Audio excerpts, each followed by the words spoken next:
They didn't cry in front of you. They didn't chase after you. Hey didn't say a word when you walked away, but don't get it twisted. Inside, they were at war. Because avoidants don't grieve like everyone else. They deny. They distract. They run. But the more they run, the louder the silence becomes. And when the silence starts screaming, that's when the battle begins. You think they forgot about you? You think they don't care because they're not calling you at 2 a.m.? You think they've moved on because they're not posting sad quotes or begging for a second chance? You think their silence is proof that you never mattered? But let me shake you awake. You're watching someone lose their mind quietly. You're witnessing the emotional chaos of someone who doesn't know how to process love, let alone loss. Avoidants don't miss you loudly. They miss you in torment, behind locked doors, behind forced smiles, behind fake I'm fine texts, while they're mentally stuck in 1,000 moments where they should have said something, should have done something, should have chosen you, but didn't. You see, an avoidant doesn't grieve with tears, they grieve with detachment. And that's where most people get fooled. Most people expect pain to look loud, to look messy, to look like breakdowns, to look like apologies, to look like please come back. But avoidants are wired to survive by suppression. When they miss you, it doesn't look like heartbreak on the outside. It looks like indifference, cold, quiet. But inside, they're drowning in the very thing they can't say out loud. Because to admit they miss you would mean peeling back a layer of their armor they've worn for years. It would mean facing the vulnerability they've been trained to fear. And so what do instead? They pretend. They distract themselves with surface level connections. They act like nothing's wrong. They post stories with people they don't even like. They stay busy. But at night when no one's looking, when the noise fades and the phone stops buzzing, that's when it hits. That's when the battle begins. They'll scroll through old messages. They'll hover over your name on their phone. They'll open your chat and then close it. They'll look at pictures of you and remember what they never said. And instead of reaching out, they'll self-destruct internally. They think staying silent protects them. They think shutting down helps them win the war inside. But here's the truth that crushes them night after night. They're not protected. They're trapped in pride, trapped in regret, trapped in a cycle of what if and if only. They know they pushed away something real. They know you were patient. They know you were consistent. They know you tried. They just didn't know how to receive it. Because for an avoidant, love feels threatening. Closeness feels like danger. And the minute they felt themselves caring too much, they ran. Not because they didn't love you, but because they didn't know how to love you. But don't be fooled. They feel everything. They remember your laugh in the middle of a crowded room. They hear your voice in the silence. They wonder if you're thinking about them too, but they stay frozen because admitting they miss you isn't just hard, it's humiliating to them. It exposes them. And avoidants fear exposure more than loss because in their world, emotions are weakness and needing someone is the ultimate risk. But here's what no one tells you. Missing someone silently is torture. It's slow, it's constant, it's invisible to the world, but loud in the soul. So while you're healing, while you're rising, while you're rebuilding, they're fighting themselves. Every single day. They see something that reminds them of you and it hits like a truck, but they don't text. They want to reach out, but they overthink it into paralysis. They play it cool, but inside they're screaming. Because the truth they'll never admit is this. They didn't expect you to really walk away. They thought you'd always be there. They thought your heart would always stay open. They thought their silence was a game they could win. But what they didn't see coming was you choosing peace over chaos. You choosing clarity over confusion. You choosing self-respect over silent suffering. And that broke them in a way they can't talk about because they thought they had time. They thought they could run from their feelings and still have you waiting. They didn't know you were strong enough to love them and leave. And now the quiet is louder than ever. They wake up and you're not there. They check their phone and your name's gone. They try to replace you, but no one feels like home because you were never just a person. You were the experience. You were the mirror. You were the place their soul actually felt safe, and they destroyed it. And now they missed you in the worst way possible, silently. No closure, no second chances.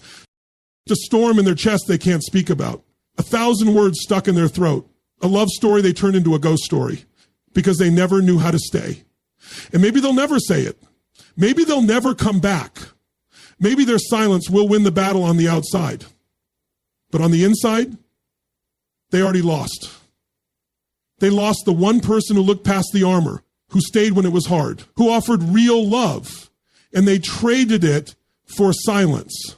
So don't mistake their calm face for peace. It's not peace. It's pressure. It's weight.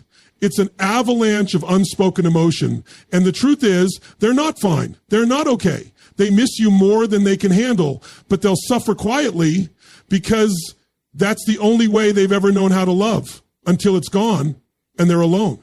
And silence is all they've got left forever. You keep thinking the fight was between the two of you. You keep analyzing what you said, what you did, how you could have shown up better, stayed calmer, been more patient. But the truth is brutal and it will set you free. You were never their enemy. You were never the one they were fighting. The real war was never between two people. It was between them and themselves. You were just standing close enough to get hit by the shrapnel. And that's what hurts the most.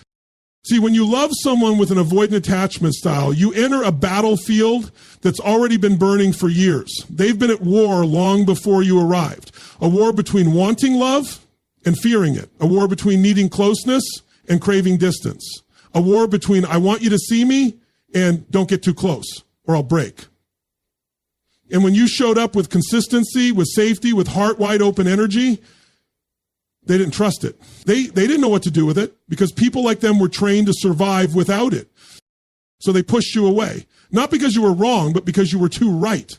You triggered the part of them that still believes love equals danger, that real intimacy is a trap, that being seen means being judged, being abandoned, being betrayed. You see someone pulling away and you think, what did I do wrong?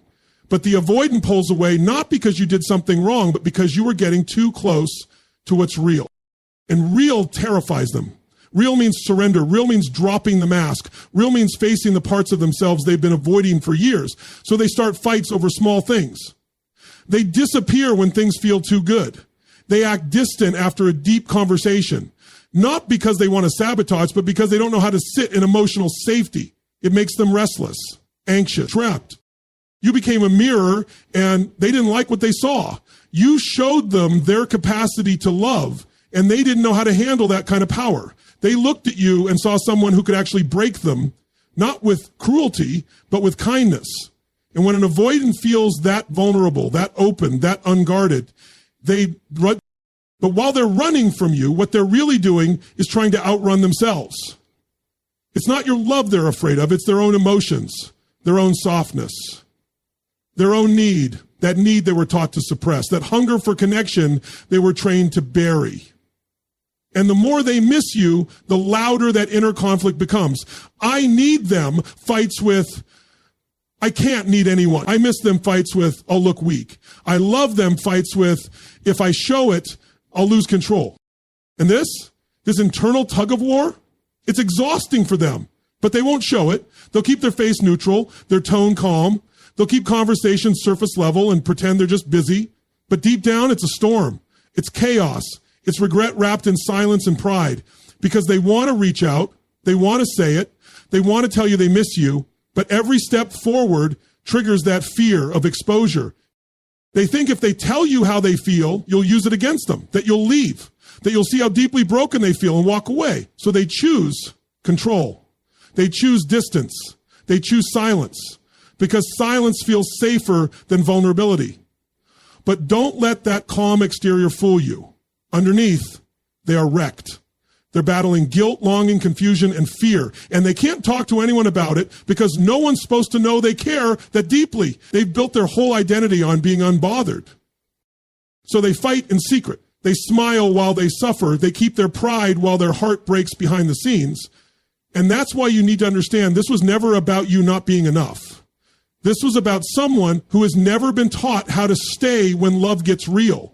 Someone who was never taught how to regulate emotional intimacy. Someone who grew up believing distance equals safety and love equals pain. And yes, they are hurting, but so are you. You were on the receiving end of their unhealed story. You were the casualty of a battle they should have fought long before you came into the picture. And you need to stop thinking it's your job to help them finish it. You need to stop trying to be the solution to a war they're still denying even exists. Because what you brought was clarity, consistency, love, depth. You showed them the possibility of connection. You cracked open their world and said, here, this is what it looks like to be seen, to be safe, to be held without fear. And that, for them, was too much. Not because it wasn't beautiful, but because it was foreign.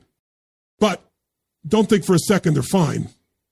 Well, don't think for a second they're not feeling it. Just because they don't say it doesn't mean they're not fighting it.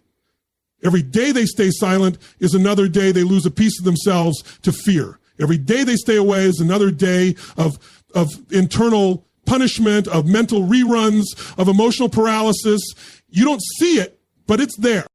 They may win the battle of silence. They may win the war of who reaches out first, but deep inside, they know. They know they didn't just walk away from someone. They walked away from healing, from growth, from the kind of love that could have changed everything if they had the courage to receive it. And they can try to hide it behind distractions, fake smiles, and temporary highs. But the war doesn't end just because they left. It follows them. It chases them into the quiet moments, into the spaces where your absence feels like a scream, into the corners of their mind where they wonder, what if I had stayed? What if I had opened up? What if I had faced it?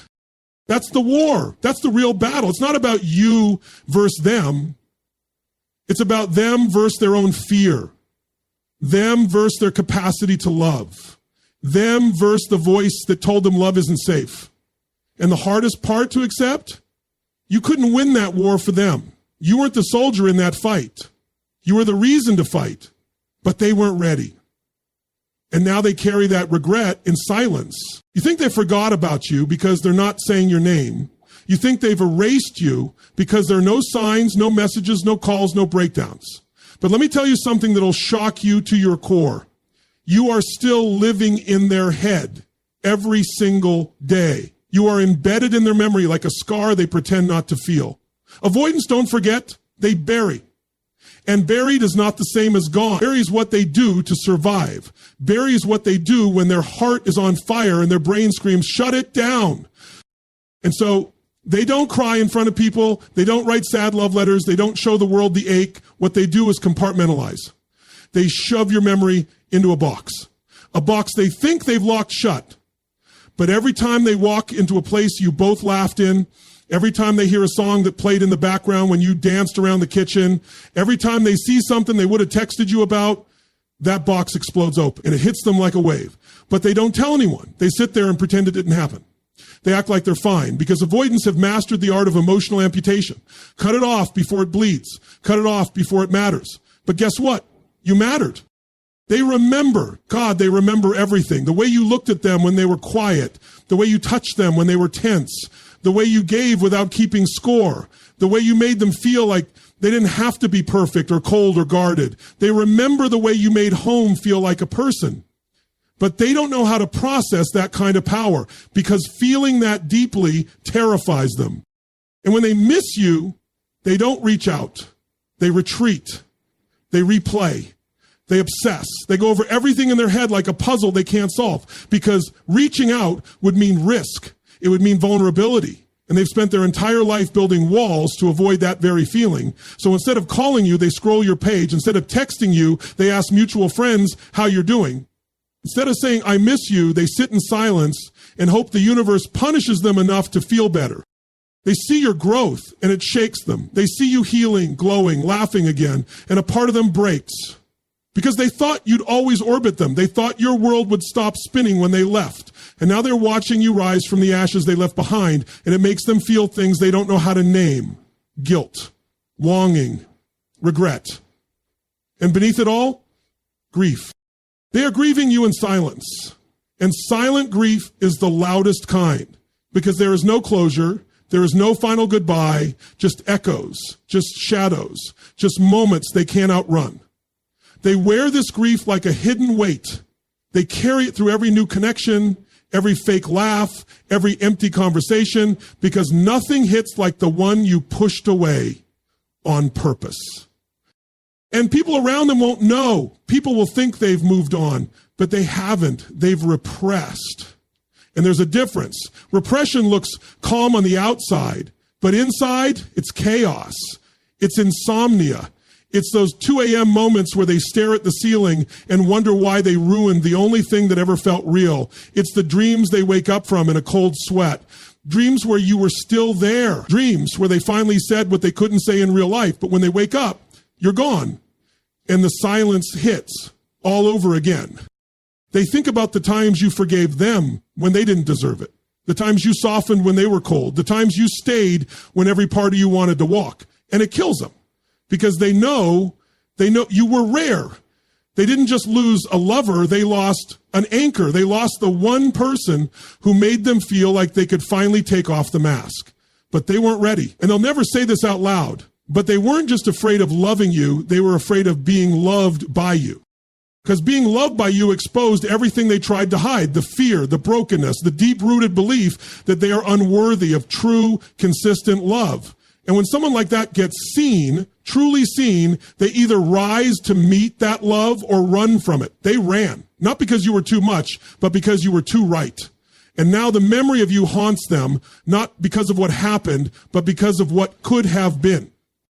You are the what if that loops through their mind like a broken record. You are the sentence they never finished, the chapter they slammed shut too early. And every new person they meet is a reminder that it's not the same, that it won't be the same, because you weren't just another relationship.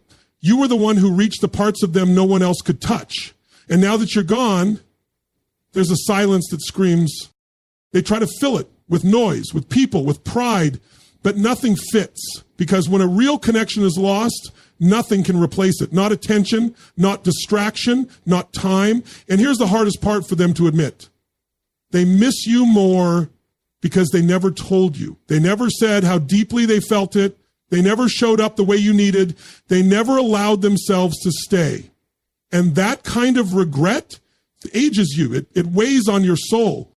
So don't you dare believe they've moved on just because they look calm. Calm doesn't mean healed. Calm doesn't mean indifferent. Calm doesn't mean they don't replay your laugh when they're driving alone or stare at your old texts and wonder if they should say something. They just don't know how. And that fear of being vulnerable has caged them in a prison they built with their own hands. You were the one who made them feel again. And that feeling didn't vanish. It got buried, but buried things grow roots. And one day, that silence will become unbearable. That memory of you will rise like smoke they can't put out. And they'll have to face it. Whether they do it with you or alone. Because you never truly leave someone like that. You become part of their internal landscape. Part of their story. And while they may never speak your name again, it will echo in every moment they wish they had loved better, shown up stronger, and chosen to stay when it mattered most. You think they're emotionless because they didn't cry. You think they never cared because they didn't chase. But what if I told you this? Avoidants grieve privately, violently, and silently. Not in front of people, not with tears and declarations and second chances. They grieve in isolation. They grieve in the worst way imaginable by pretending they don't. And that is the hell they live in after they lose someone who loved them for real.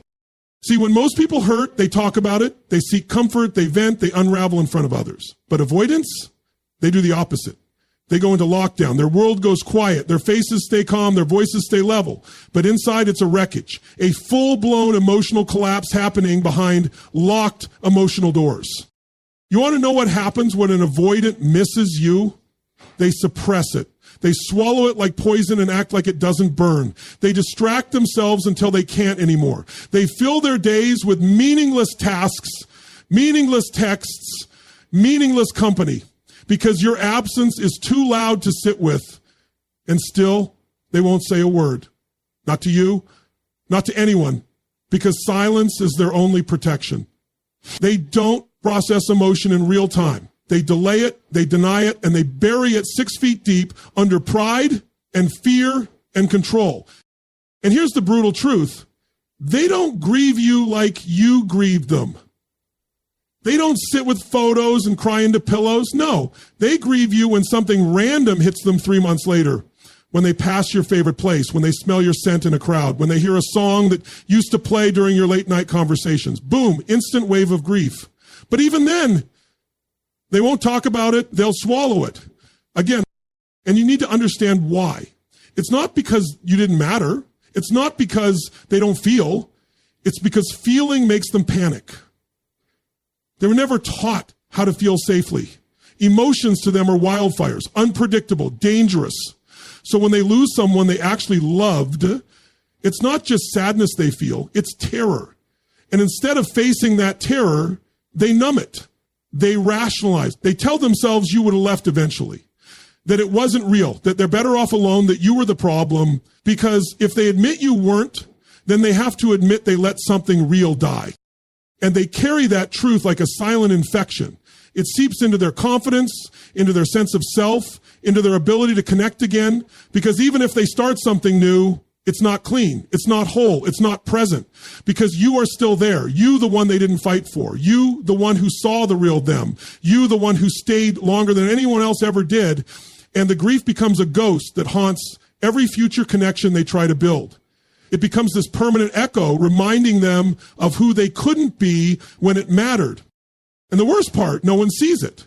Everyone thinks they've moved on, that they're over it, because avoidants grieve behind locked doors. They perform normalcy. They put on the show. They go to work. They post on social media. But at night, when the world is quiet, that's when the grief comes crawling in. That's when your name shows up in the silence. That's when they rehearse conversations they'll never have. That's when they miss you so badly it feels like a hole in their chest, but they still won't reach out. Because reaching out would mean exposure, vulnerability, humility, and their pride is stronger than their pain. But let me be clear, it's not peace they're living in, it's paralysis, emotional numbness, a kind of internal shutdown that looks calm but feels like death. Because when someone like that finally lets love in, even just a little, and then loses it, it doesn't just hurt. It shakes their entire foundation. It makes them question everything they believe about themselves, about love, about connection. They don't talk about it, but they think about it constantly. And their grief, it's not one big dramatic breakdown. It's death by 1,000 memories. It's that sudden thought of you at the grocery store. It's seeing someone with your laugh. It's hearing your favorite show and remembering how you'd binge it together on lazy Sundays. Little moments, tiny daggers, all day long, and every time it hits, they push it down. They say nothing, but it builds, and one day it will explode. Not in front of you, not even out loud, but inside where it matters most. Because what they lost wasn't just a person. It was safety. It was depth. It was the chance to finally break the cycle, to finally unlearn the fear, to finally experience love that didn't demand perfection, performance, or detachment. And they know it. Even if they never admit it, they know it. And still they sit in silence, not because they don't want to speak, but because they don't believe they're allowed to anymore. They burned the bridge and watched you walk away. And as much as they miss you, they don't know how to rebuild what they destroyed. They don't know how to say, I'm sorry without collapsing. They don't know how to say, I love you without shaking. So they don't say anything. And that silence, that's their grief. That's the sound of everything they lost. That's the sound of every feeling they refused to feel when you were right there holding space for them. And now it's too late. Now they grieve you in secret, in bits and pieces, in sleepless nights, in stolen glances at your old photos, in sentences they write but never send, in fantasies where they finally open up but never actually do. Because grieving in silence is the only thing they've ever known. It's how they survived before you, but survival isn't the same as healing. And one day they'll have to choose, keep grieving in silence or finally speak.